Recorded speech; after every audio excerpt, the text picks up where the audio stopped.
Hi, Chris Kuzmal here with Dasha. Dasha came and just sat next to me just a moment ago. I think she resents her use of these in this example because she's blue and is getting kicked and all kinds of terrible things. But that's just the way it is in order and the sacrifices we make for education.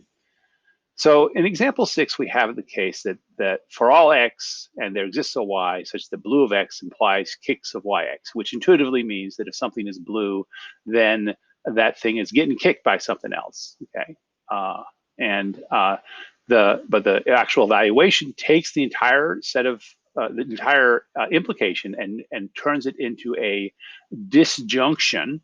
Okay, because as we vary y, and uh, in fact, it's going to be a conjunction of disjunctions. These four components, these four disjuncts, all together are one clause in four clauses of our sentence. Okay, so Dasha is blue and she kicks herself. So this clause is true, but this is just one of the clauses in our logical sentence. We also have to look at the case where we replace x. Here we replaced x with Dasha, and we replaced y with respectively leopard, Dasha, ball 1, and ball 2.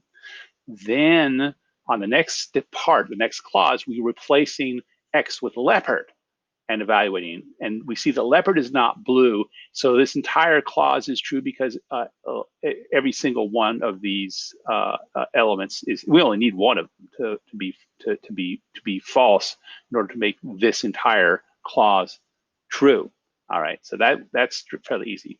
If we make x to be ball 1 is also not blue, so this clause is true. And so the interesting case is when we look at the case where x is ball 2. So ball 2 is blue, but ball 2 is not kicked by any object, so all of the right-hand sides are false.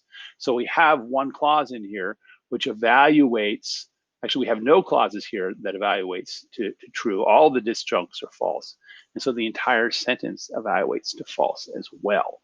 So that's our more involved example. You should now be ready to do exercise 6.4 in the logic text that Stanford provides.